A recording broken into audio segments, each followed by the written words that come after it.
I'm sometimes asked by friends, particularly in China, why is your country, Britain, the place where the first industrial revolution in the world occurred, one of the most momentous events in human history alongside the discovery of agriculture and so on? It's not easy to answer that question. It's a big question, and it's one which has engaged me throughout much of my academic life as a historian and anthropologist. And indeed, I've written a number of books about it. Perhaps the first that really started on the adventure was The Origins of English Individualism, published in 1978, and then some essays collected together on that theme, The Culture of Capitalism, 10 years later. And then in the 90s, a comparison of Japan and England in their demography and material culture to see what was similar and what was different about these two first industrial nations in their particular parts of the world. And then attempts to look at the political philosophy, the ideas of great thinkers like Adam Smith and Montesquieu, Tocqueville and others about how our modern world, including the Industrial Revolution, came about. And then two further great thinkers, the great Japanese founder of the Japanese industrial miracle, in a way, Fukuzawa Yukichi, and F.W. Maitland, the legal historian, who explained one of the key factors. And then much more recently, the 2011 Wangu Wei lectures in China, summarized, or at least put into a book, in The Invention of the Modern World. A number of these are in Chinese, and they give the full story, which I can only give very briefly here. Perhaps a way to start is to explain that to have an industrial revolution, the first one, which is different from all subsequent ones, is in a way a miracle, because you've got to have a combination of factors which are in exactly the right proportions and timing. It's like a combination lock on a bicycle or something like this. You have 10 key factors, and each of them has got to be precisely right. If you can't unlock a bicycle if you've just got one of the numbers wrong.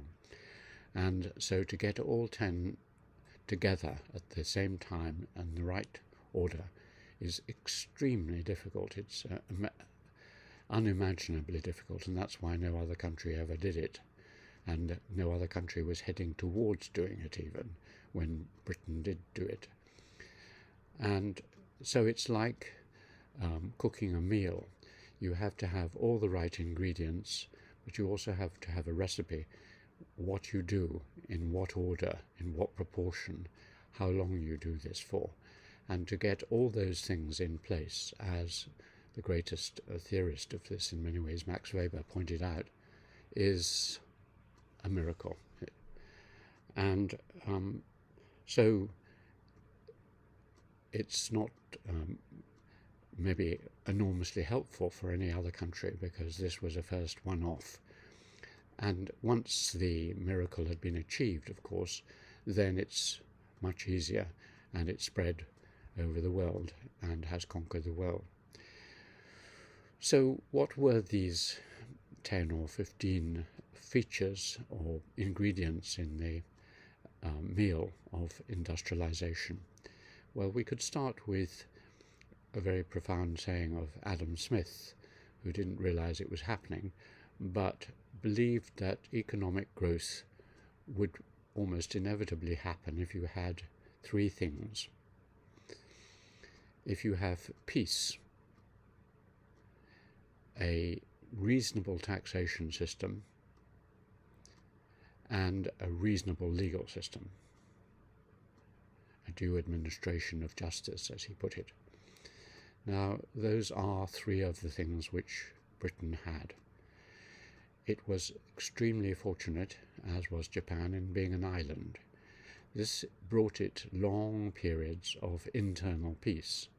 Of course, abroad it was sending its armies and navies around the world to fight elsewhere. But internally, over 1,000 years up to the Industrial Revolution, or should we say 500 years to the middle of the 18th century, there was no foreign invasion. The destruction that is caused by being invaded or fighting with another country didn't wreck the infrastructure of Britain, and that was a huge advantage. It was also a huge advantage because it meant that there was no fear of invasion, except perhaps from the Scots from time to time. So you don't have to have a standing army. You don't have to have a large army. And that, in turn, means that the political balance is altered, and also it means you don't have to waste a huge amount of money on paying soldiers to be prepared for fighting off your neighbours. And a navy is much cheaper and can more or less run itself on being pirates and so on. So this was an immense advantage. So England's long peace in the half millennium up to the Industrial Revolution, allowing it to get gradually richer and richer until it was wealthy enough to have an Industrial Revolution, is absolutely key. And likewise, internal peace, apart from the fairly minor, by continental standards, skirmishes of the Wars of the Roses in the 15th century and the English Civil War, which was again very limited by continental standards, England was internally at peace as well as externally safeguarded against enemies. So peace is essential, and any country that wants to become successful industrial nation needs long periods of peace, which is what Japan also had. Then there's easy taxes, as Smith pointed out. By easy taxes, he meant taxes that are fair, predictable, and that will give you a large tax base. Britain actually had a much larger tax base largely through taxes on trade and such things, which gave its government plenty of money to, and local government, plenty of money to support activities, communications, and growth.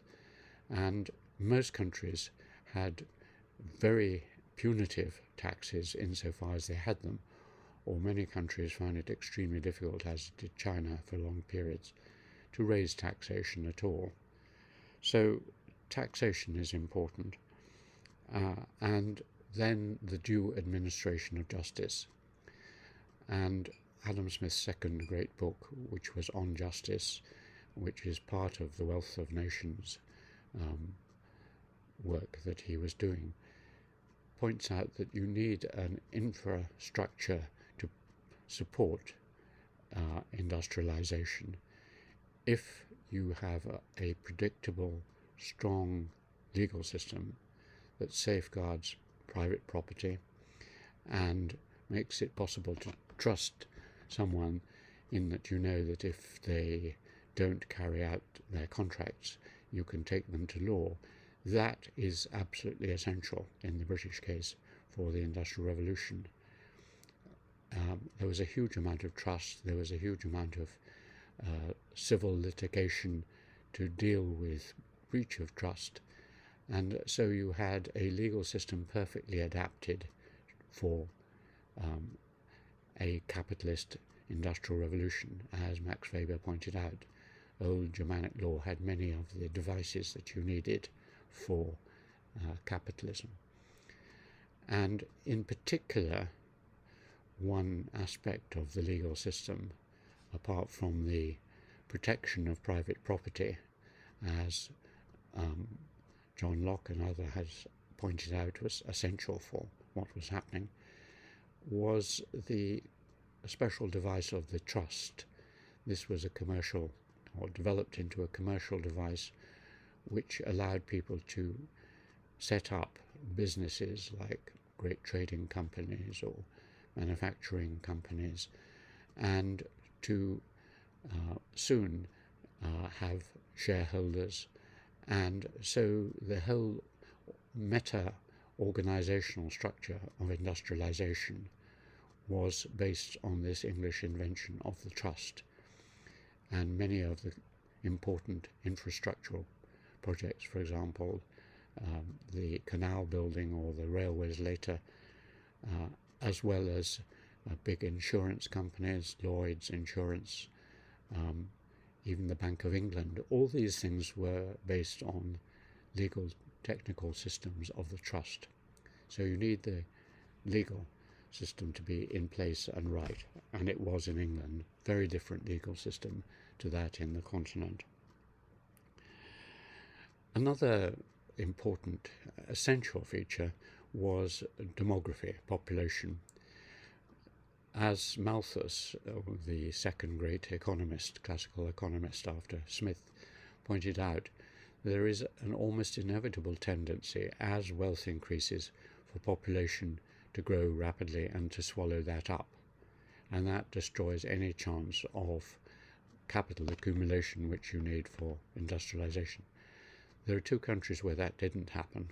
One was Britain and one was Japan. And in my book, The Savage Wars of Peace, I try to explain why that is the case. So that while wealth was growing by our standards very slowly, about 1/4% per annum for 300 or 400 years up to the Industrial Revolution, but that doubles wealth every century or so. And while that was happening, it didn't get siphoned off into rapid population growth, and this takes you into familial structures and many other aspects of English culture and society.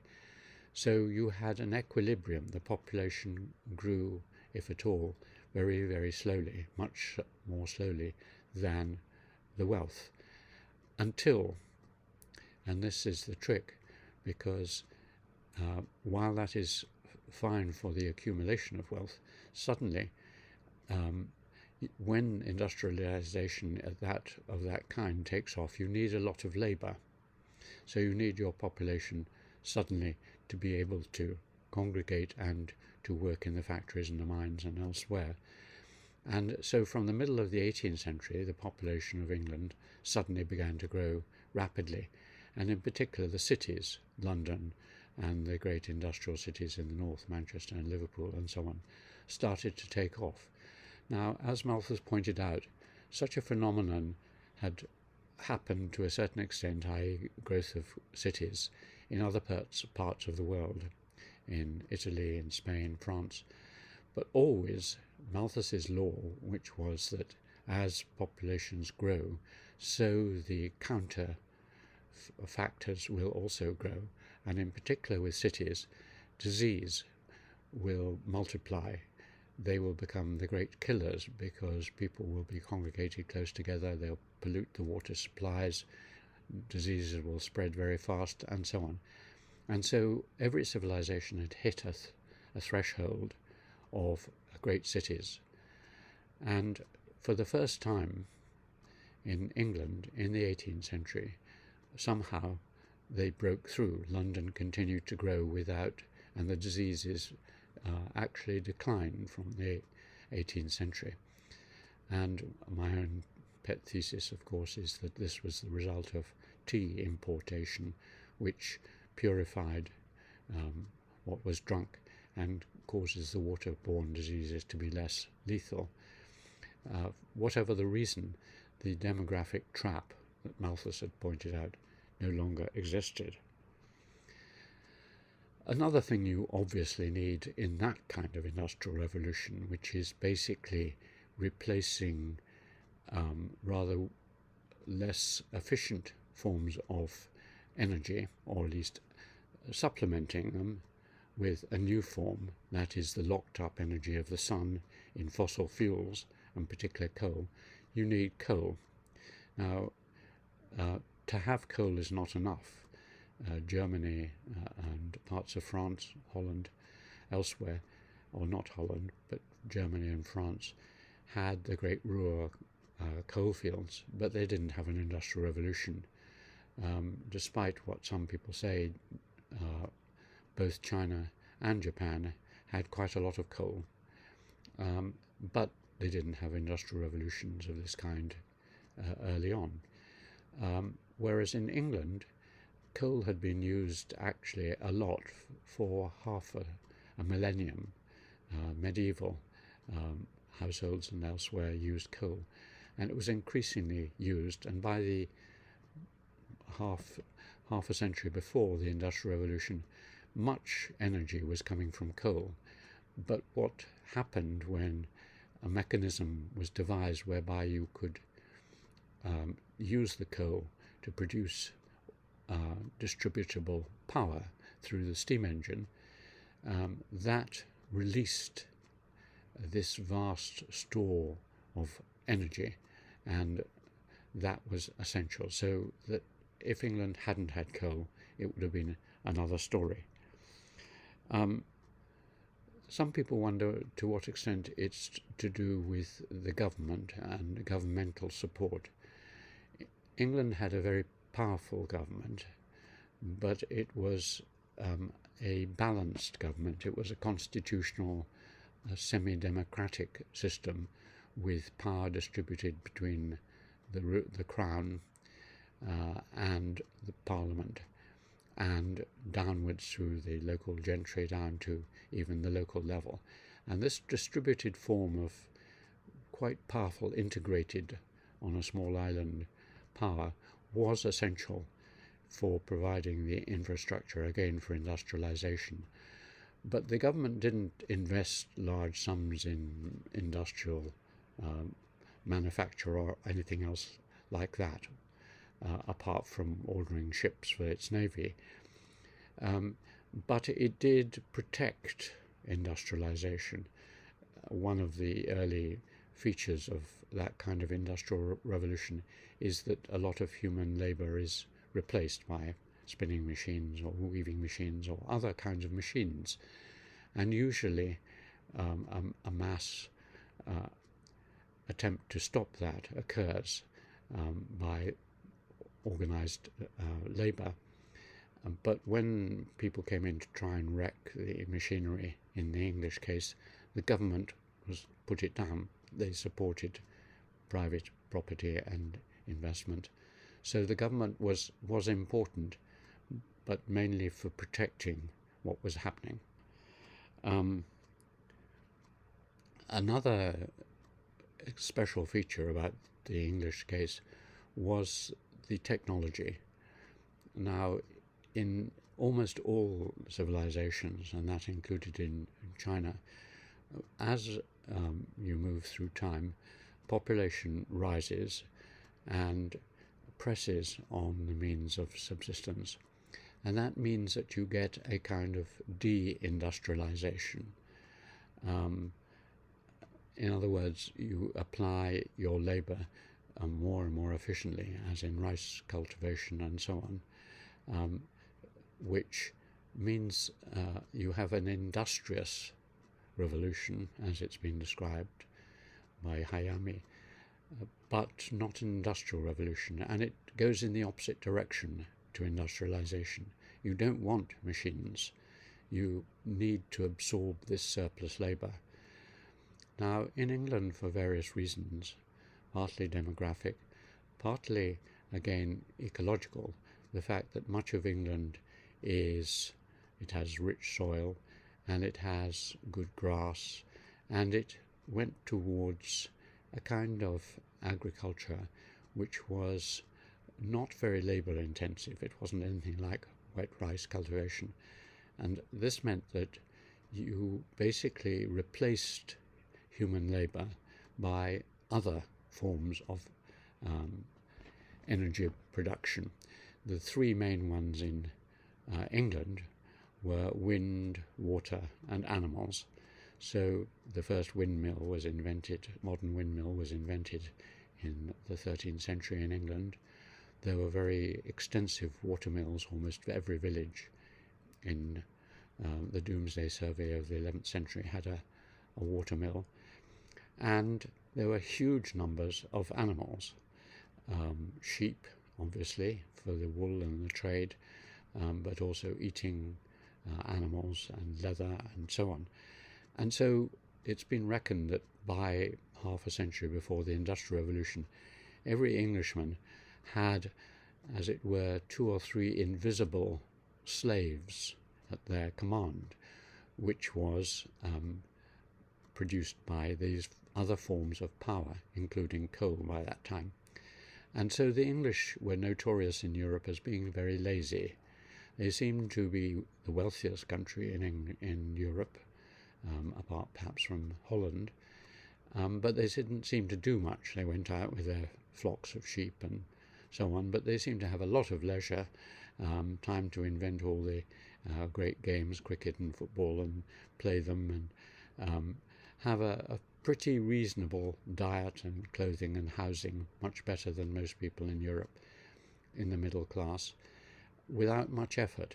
So in a way, the Industrial Revolution, as some medievalists have pointed out, occurs in the 12th, 13th century, with early use of water for milling and fulling materials, and that is preparing cloth and so on. So it's it's wrong to think of the Industrial Revolution as suddenly erupting in the middle of the 18th century. It goes on for centuries. From the Anglo-Saxons onwards, you're beginning to get industrialization of a kind, that is, replacement of human labor by machinery and other forms of power. And so England in that sense was a very different kind of ecology and economy, and it was likewise in its trading system.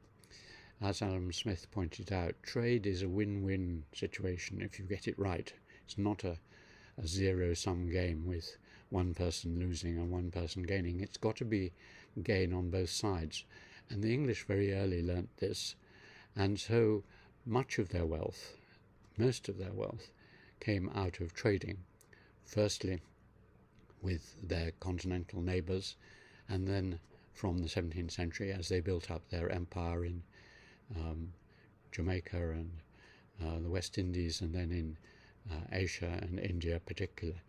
And they made huge sums of money from their trading, later in such trading as opium with China and so on. But basically it's wrong to think that the empire caused the Industrial Revolution. It's a very indirect and complicated relationship, but certainly without that overseas trading system, the British Industrial Revolution would have been had a very different shape if it had occurred at all. Another feature of the English system was a very open social structure, because if you're going to encourage people to take risks, to set up businesses, to be very busy in making money, which the English, who were scornfully described by Napoleon and others as a nation of shopkeepers. So in many societies, the last thing you want to be is a shopkeeper. That's very lower form of activity. The English were not ashamed to be shopkeepers. They were not ashamed to be successful farmers or industrialists. And this was because, as de Tocqueville above all pointed out, the English social structure was very open and competitive. You never knew where your children would end up. You'd try and educate them well, but their success depended on them. And there were no glass ceilings or barriers. If you were successful and entrepreneurial and did well, then, like the legend of Dick Whittington, who turned up with his cat in London without a penny and ended up as Lord Mayor of London, as in that legend, you could go from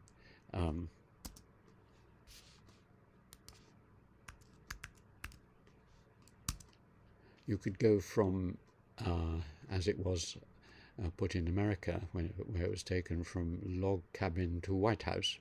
And that legend was true in many ways in England, that many of the great, supposedly old aristocratic families were actually people who'd made their money in railways or cotton manufacture or something like this. And that open social structure encouraged people to strive, and that striving competitive spirit is obviously a very central part of building up a new kind of civilization based on industrial power, and it's reflected in many other aspects of British life, including the competitive political system, the competitive legal system, and above all the competitive game system.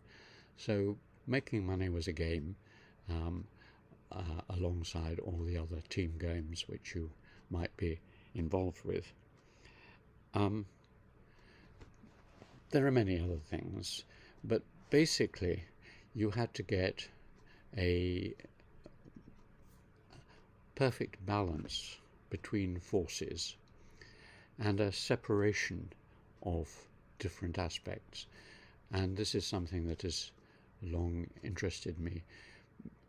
Most civilizations in Europe and the world, you have a lack of separations. And Max Weber pointed this out, that the basis of capitalism is the separation of society and economy. That is to say, an individual has to be free to compete in the market and keep their own gains and have individual property and so on. In most civilizations, you are dominated by the family or other social institutions, and you are not free, and there's not much advantage in pushing yourself too hard because it has to be distributed between wider groups. So the freeing and the separation of economy and society is something that had occurred very early in England, and is behind my book on individualism. A second separation, which was stressed, for example, by Ernest Gellner, the Czech philosopher and anthropologist, was the separation of politics and ideology or religion. In much of continental Europe, for example, and in many civilizations, the power at the top is a unity of the religious ideology and the political system, and that keeps a tight control on the civilization and the society. And so if people have new ideas, new thoughts, want to make money, etc., they are often crushed by the political, religious ideologies at the top. An obvious example is that Spain in the 15th, 16th century looked as if it was becoming the richest country in Europe, and it turned on the Jews, and the Jews were the great money makers and bankers and so on, and they were all expelled, and that was a huge blow to the Spanish political system. The same happened in Italy. And so normally the political religious establishment will crush something like an industrial revolution. In England, from very early on, there was a separation of the church and the state. Formerly, in some ways they were working together, but particularly after the Protestant Revolution or Reformation in the early 16th century, people were free to follow their own religious tenets, and it's notable that many of the great manufacturing and industrial activities of the 18th century were run by nonconformists, particularly Quakers, and this was because they were free to do what they wished. So to conclude, the first industrial revolution was unexpected. No one foresaw it, even Adam Smith, who was just down the corridor from where they were inventing the steam engine, James Watt was at Glasgow University. No one saw it coming. It has totally changed our world. It was miraculous in the sense that the odds were hugely against it happening, and it is terribly important. It does have lessons of an indirect kind for places like China, which are now going through a new form of industrial revolution, and I may talk about those elsewhere. Thank you.